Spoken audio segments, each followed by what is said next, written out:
আজ আমরা কলকাতা নিয়ে একটু গভীরে আলোচনা করব। মানে আমাদের হাতে যেসব তথ্য এসছে সেগুলো বলছে এই শহর কি করে ভারতের প্রথম বৈদ্যুতিক শহর হয়ে উঠল। হ্যাঁ, সেই একেবারে ঔপনিবেশিক আমলের শুরু থেকে ট্র্যাম লাইন, তারপর আজকের মেট্রো, একটা লম্বা জার্নি। ঠিক। আর আমাদের লক্ষ্য হলো এই তথ্যগুলো একটু নেড়েছেড়ে দেখা, মানে বোঝা যে এই বিদ্যুতায়ন কলকাতার পরিচয়টাকে কিভাবে গড়ে তুলেছে। একদম, শুধু ঘটনাগুলো পরপর বলা নয়, এর প্রভাবটা বোঝা দরকার। তাহলে চলুন একদম শুরুতে যাই, সেই প্রথম বিজলিবাতি জ্বলার মুহূর্তে।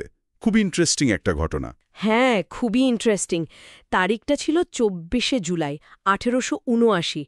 কলকাতার ইতিহাসে তো বটেই, ভারতের ইতিহাসেও একটা মাইলফলক। ভারতের প্রথম শহর যেখানে বৈদ্যুতিক আলো চলল, কোথায় জানো? রাইটার্স বিল্ডিংয়ের কাছে। ঠিক, রাইটার্স বিল্ডিংয়ের কাছে প্রথম একটা বৈদ্যুতিক আর্ক ল্যাম্প জ্বালানো হয়।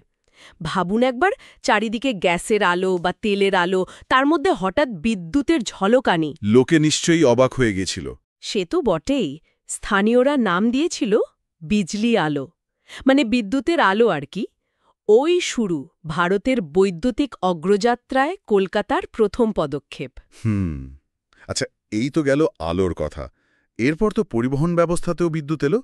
ট্র্যাম ১৯০২ সাল নাগাদ। হ্যাঁ, ১৯০২। এবং এটাও একটা বিরাট পদক্ষেপ ছিল। মানে এশিয়া মহাদেশের প্রথম বৈদ্যুতিক ট্রাম পরিষেবা কিন্তু কলকাতাতেই চালু হয়। সত্যি? এশিয়া মহাদেশের প্রথম? হ্যাঁ, এসপ্ল্যানেড থেকে খিদিরপুর। আগে তো ঘোড়ায় টানা ট্র্যাম চলত, তার বদলে এলো এই বিদ্যুতের ট্র্যাম। এর জন্য তো নিশ্চয়ই পাওয়ার গ্রিডের দরকার হয়েছিল। অবশ্যই। আর এই ট্র্যাম চালানোর জন্য যে পাওয়ার গ্রিড তৈরি হলো, সেটাই কিন্তু পরে শহরের বিদ্যুৎ সরবরাহের একটা ভিত্তি তৈরি করে দিল। মানে বাড়ি বা কারখানায় বিদ্যুৎ পৌঁছানোর পথটা খুলে গেল। ও আচ্ছা, মানে ট্র্যাম শুধু পরিবহন নয়, পরোক্ষভাবে পুরো শহরের বিদ্যুতায়নের অনুঘটক ছিল। দারুণ ব্যাপার তো। একদম। আর দেখুন, আজও কলকাতা ভারতের একমাত্র শহর যেখানে ট্র্যাম চলছে। এটা তার সেই বৈদ্যুতিক ঐতিহ্যের একটা জীবন্ত প্রতীক, তাই না? ঠিক, একটা চলন্ত ইতিহাস যেন। আচ্ছা, এরপর তো প্রায় অনেকগুলো বছর কেটে গেল। তারপর এলো মেট্রো রেল, ১৯৮৪ সাল। হ্যাঁ, কলকাতা আবার ইতিহাস গড়ল। ভারতের প্রথম মেট্রো রেল, এসপ্ল্যানেড থেকে ভবানীপুর, এখন যেটা নেতাজি ভবন স্টেশন। এটা তো শহরের যাতায়াত ব্যবস্থা একটা বিরাট পরিবর্তন এনেছিল নিশ্চয়ই। আমূল পরিবর্তন। মানে তখন তো মাটির তলা দিয়ে ট্রেন চালানো ভারতে কেউ ভাবতেও পারত না। সোভিয়েত ইউনিয়নের সাহায্য নিয়ে এটা করা হয়েছিল। একটা বিশাল ইঞ্জিনিয়ারিং চ্যালেঞ্জ ছিল। রাস্তাঘাটের ভিড় নিশ্চয়ই অনেকটা কমেছিল। হ্যাঁ, অনেকটাই। দৈনিক যাতায়াত অনেক সহজ হয়ে যায়, আর শহরের রাস্তার ওপর চাপটাও কমে। আর এখন তো মেট্রো আরও ছড়িয়ে পড়েছে। ইস্ট ওয়েস্ট করিডোর হুগলি নদীর তলা দিয়ে যাচ্ছে।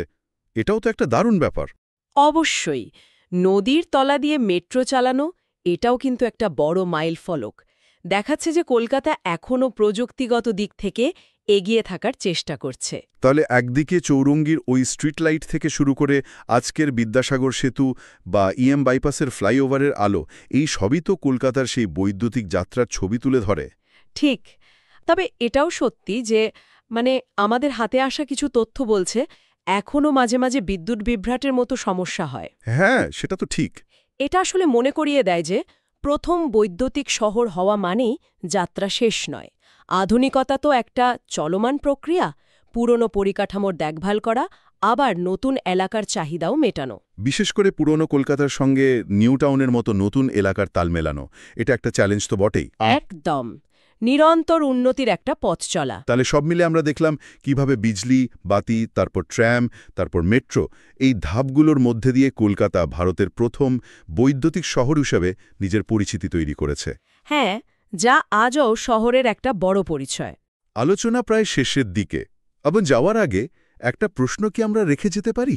নিশ্চয়ই, বলুন। কলকাতার মতো একটা শহর, যার এমন একটা প্রথম সারির বৈদ্যুতিক ইতিহাস আছে, সে তার ঐতিহ্য, যেমন ধরুন ট্র্যাম, আর ভবিষ্যতের যে আধুনিক বিদ্যুৎ পরিকাঠামোর চাহিদা, নতুন প্রযুক্তি, চ্যালেঞ্জ, এই দুটোর মধ্যে ভারসাম্যটা কিভাবে রাখবে? এটা সত্যিই একটা ভাবার মতো প্রশ্ন। ঐতিহ্য বনাম আধুনিকতার চাহিদা, এর সঠিক ভারসাম্য খুঁজে পাওয়াটা কিন্তু একটা দীর্ঘমেয়াদী এবং বেশ জটিল চ্যালেঞ্জ। এটা নিয়ে ভাবা যেতে পারে।